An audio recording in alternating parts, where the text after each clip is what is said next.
to do something. I think, I mean, that's about what I had thought of as my talking points for today. I don't know if what responses you may have. Thank you so much, Naman, because this was not just cultural mapping, this was mapping of India, its culture, its policies for the last years, and it's, you know, the recipe for what can be done, because we actually do need to look into these areas urgently. And now I'd like to throw this open to the House. If anybody has any question, please feel the speakers. Yeah.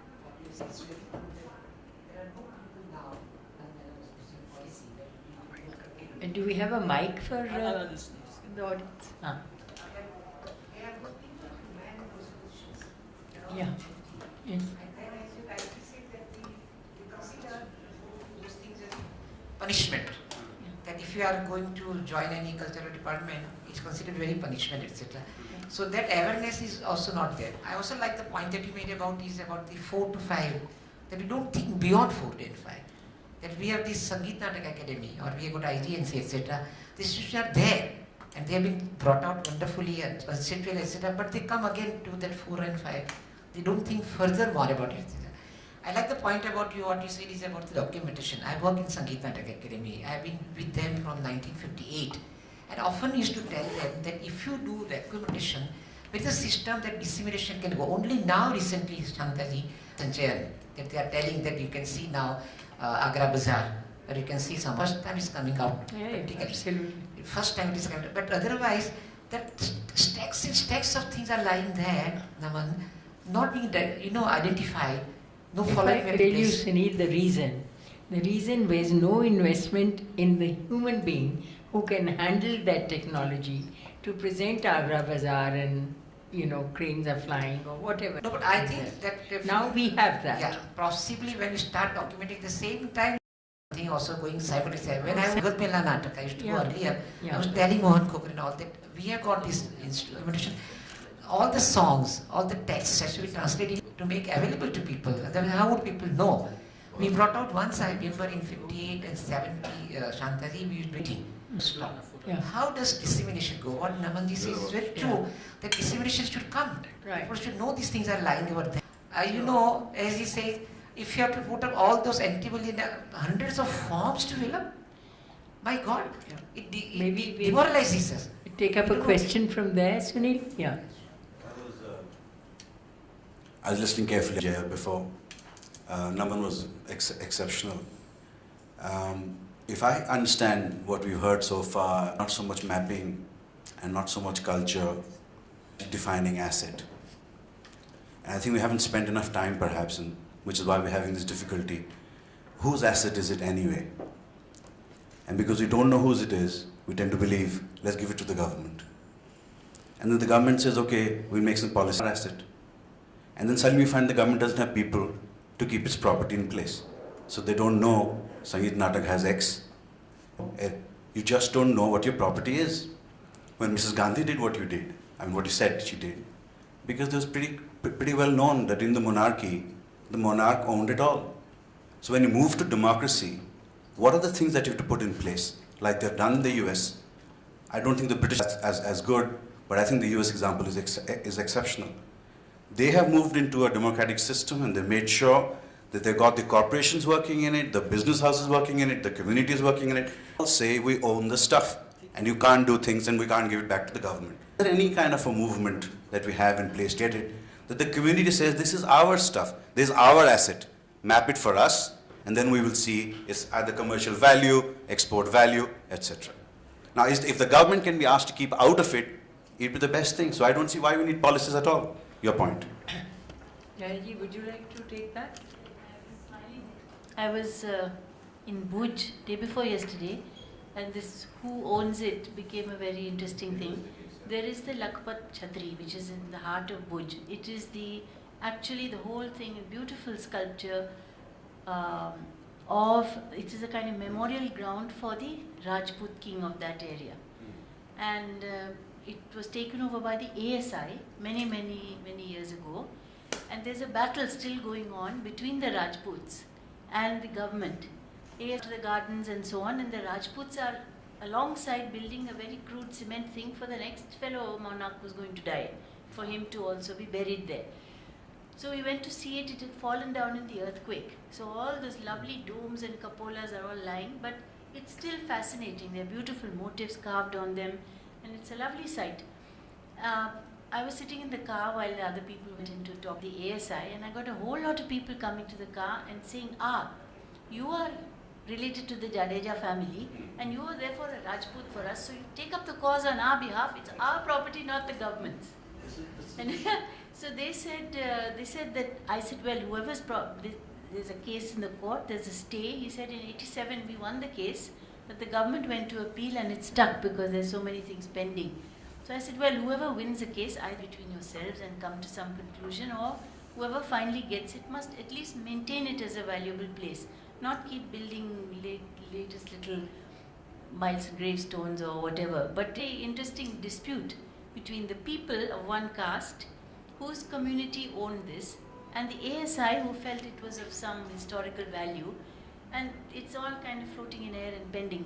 Isn't that quite a problem? Because how can we allow these wonderful monuments right in the heart of Delhi, which are used for parking cattle, and in the Mehrauli area as latrines, as literally garage, mechanic sheds and things like that, right next to my house.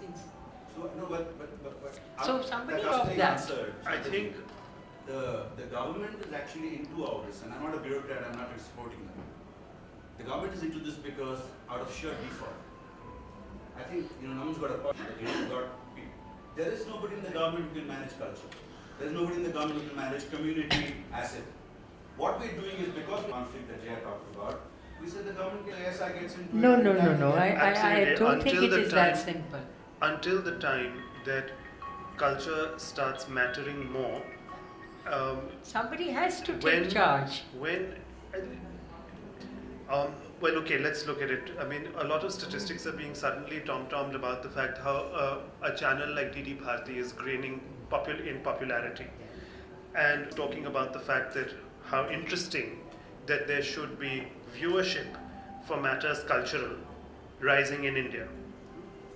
Now, if that is really the case, and I think it is the case, it means that, and I'm not just being optimistic, I think it's very genuinely the case. I think people are actually starved for intelligent programming that can reach them in their own vernacular. As long as we can talk back to them in their own language and get it to them, they would be interested. But you have to be able to save them the agony of coming to Delhi, traveling in traffic. A fantastic move started off of community radio in Britain over the past 5-10 years. Every university has set up. We've tried to emulate it. Jamia, for instance, has got a community radio channel. It's just not enough. It's just not enough. For a country like India, I mean, we need every colony and association could potentially have a community radio station. We need investment at a level where communities have to be made to, that sense of belonging has to be there.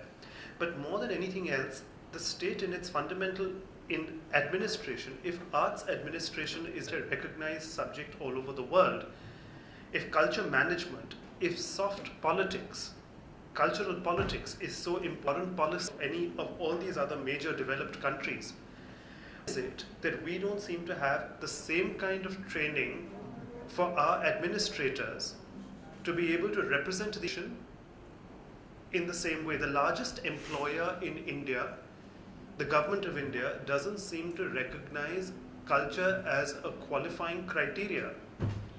Oh no, this is something that I believe, after writing about this whole thing for 30 odd years, that this is the result of public apathy.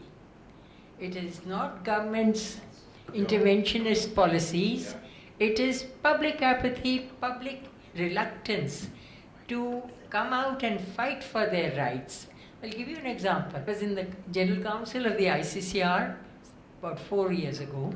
2 days before, they had had a big conclave of all the heads of mission from all the world, about 180 high commissioners and ambassadors for this meeting.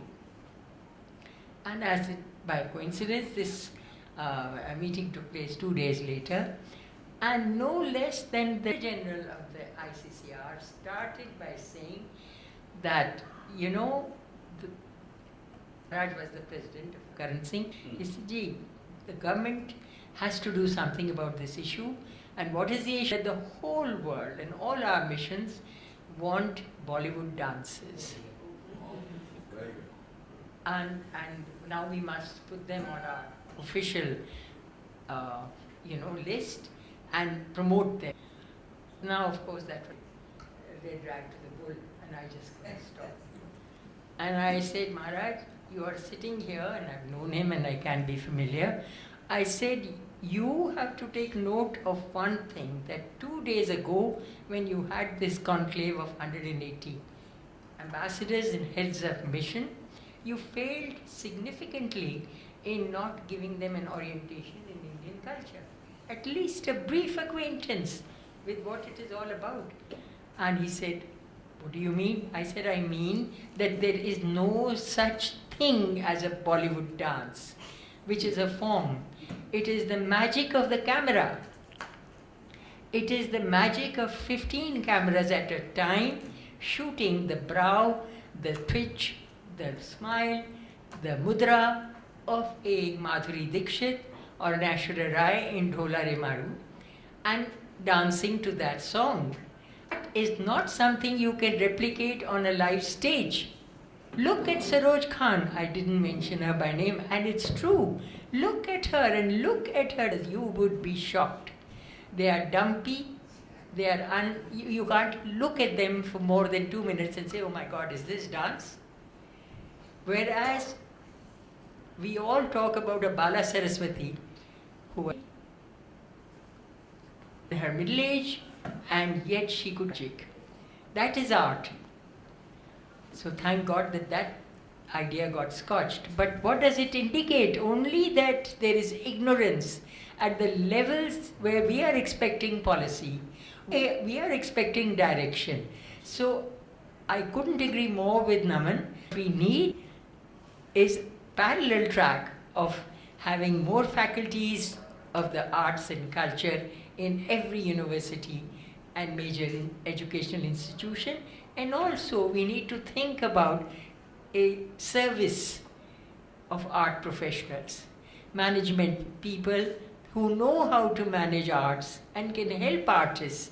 It's not for these artists. Here is Rita Ganguly. Why should she have to spend her life going to ministries, departments, filling forms, finding out where the grant is possible, where the application should be sent, when she should be, the rest of us should be grateful that she's there to maybe teach, to maybe guide, to maybe inspire, to maybe have a concert. Enough. Work has been done already.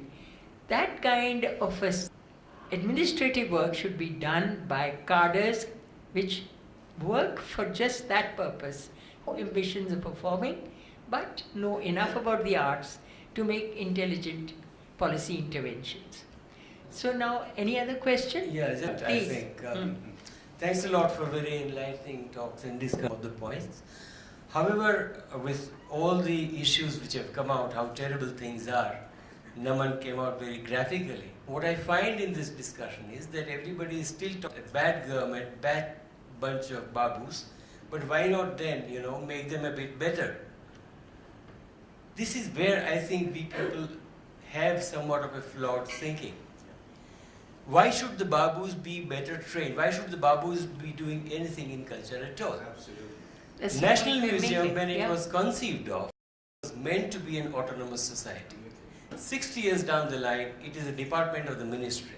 You want an IAS officer to be trained and take the same decisions. We are not. At least I think the fundamental IAS officer. The question is not a cadre. I don't think it makes sense to talk about a cadre in the government to run your culture. What you need to do is let the government do the funding, Today, National Museum can't take a donation of 50 rupees from me if I want to. Therefore, it's always dependent upon a bunch of bureaucrats in the Ministry of Culture to raise or lower their budget. So if they want to buy a little diary for me, they have the same procedures in place. No, what kind of I a see God what you you're have? saying, but I'm afraid I do disagree. And let me explain why.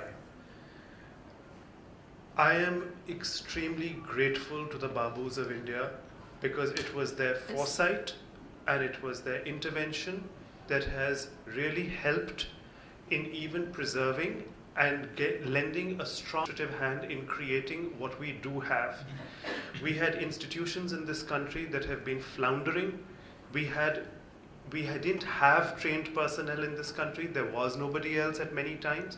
There was even countries in the world, we're not the only people. There are many countries in the world where you have a highly educated cadre of administrators who are receptive to and are knowledgeable about.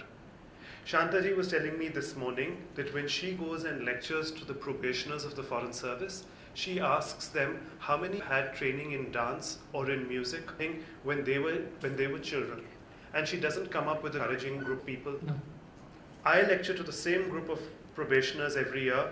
It's a very good she uses. I haven't used that. I've tried to make them feel invested from a political perspective to see how culture is so important to be able to make political in India. If you're unaware of cultural matters, you will go wrong with political administration in the country.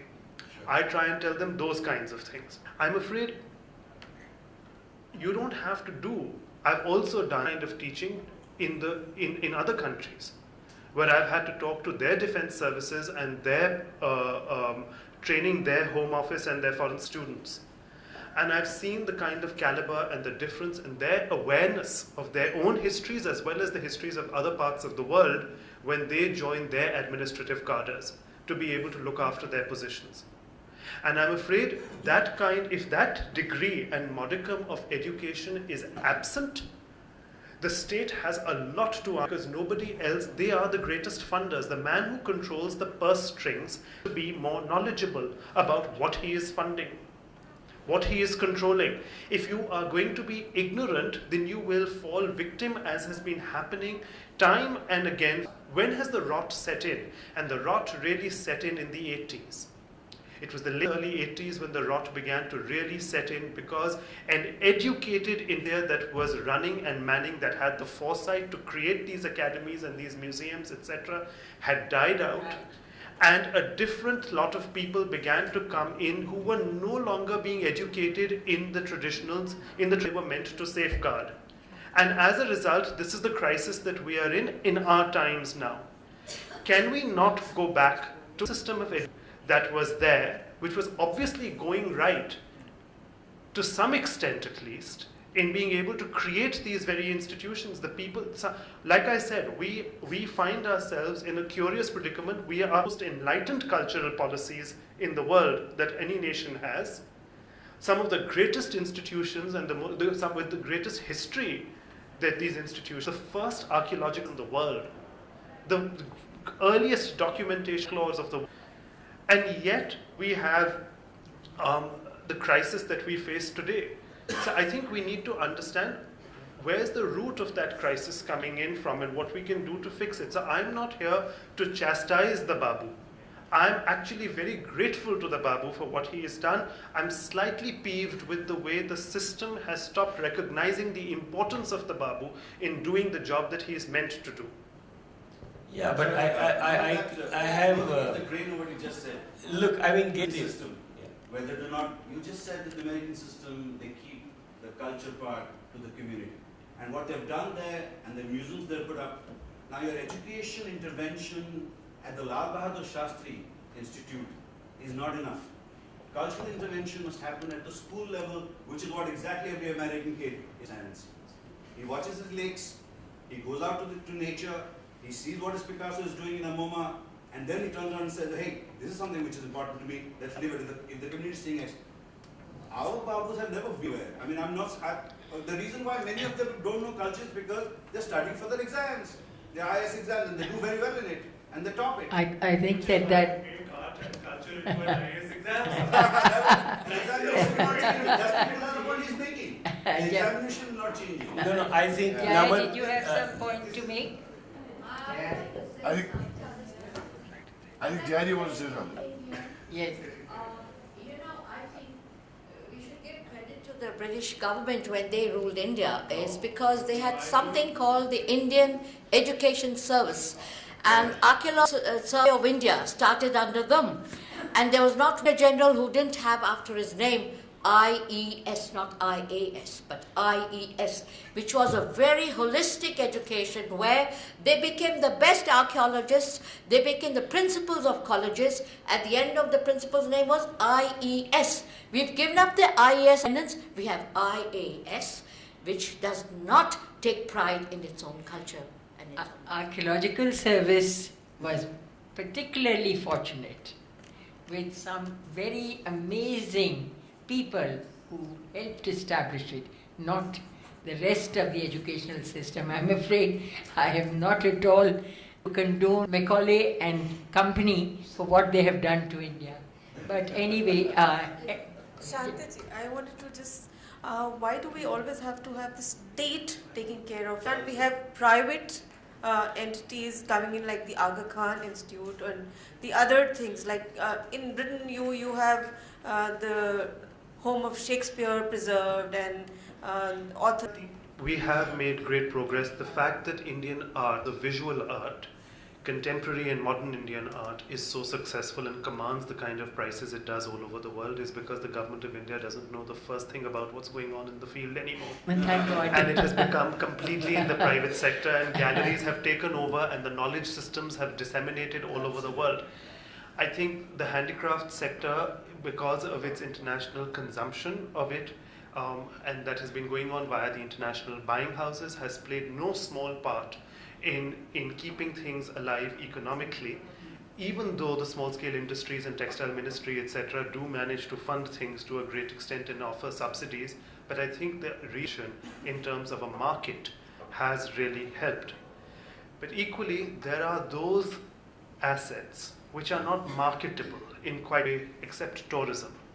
And that is a double bind, because sometimes lacune. There are traditions which need to be safeguarded by the state, especially at times when they are in jeopardy. When you have marginalized traditions that get that kind of public funding, there might be musical forms which are rare and small and specialized. That doesn't mean that it's so important. You might not have very tuneful and popular singers for which there will be a line of private funders willing to give the money for the sponsorship of, but there will be certain traditions which, if the state doesn't sponsor and maintain, they will be lost forever. We can't always rely on the private sector for certain things. The state has to own up to its responsibility. No, but like you said that, the Music Society has there's a whole lot of library there. If a private player wants to come in and start something If like they do, my point is the private player has to be proactive, bold enough to step out, engage with the community. They don't.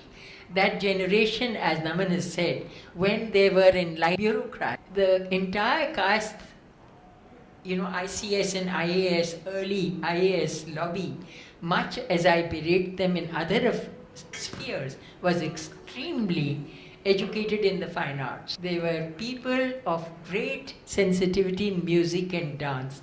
Now today we've got that central that grant, CFG, what is it, that cultural function, no, the one that compels CSR. What has happened to that? CSR is being used by bogus organizations being by the causes with their own wife, beta, whatever, to manage the funds. It's not going to us. Those CSR are not going to the people for whom that scheme has been created. But Shanta, that's part of corporate financial policy. It's okay, sir. No, so the government should be asking them to put the money into arts. The government today asks of your profits to go into CSR. So the government owns that money in the economic system. And we discuss this later. they should tell them that this 2% that you're keeping aside, put it into art. Certainly, this is a good idea. Let's not ask them to. Certainly.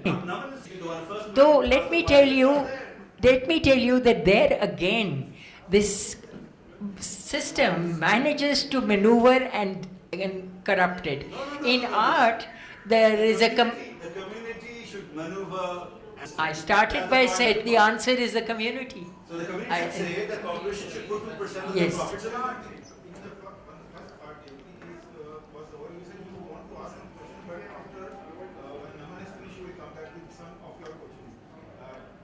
Oh, my question was, thank you so much. It was just one to Jaya, and that was that she would know about this wonderful technique of the carpet weavers of Kashmir, where they sing and paint in the form of the design they teach.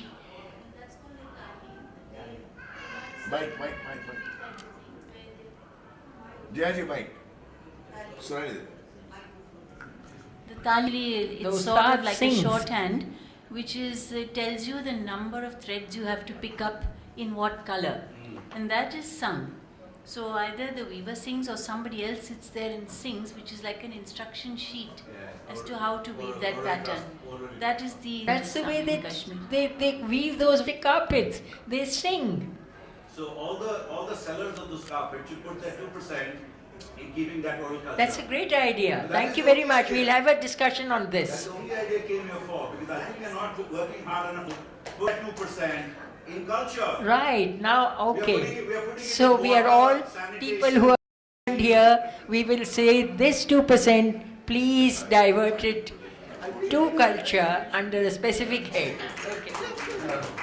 No, it's not 14 years. This is the year it has to be done. Let me express our deepest thanks to Jaya, Naman and Shanta for this wonderful discussion this evening. Thank you all for being here. I request you to put your names and numbers or email IDs in the register so that we can keep you informed of our upcoming programs. Good, thank you. Thank you. Drive safe. Thank you, friends. Do come again. We are going to try and make it very, very interesting with some ideas.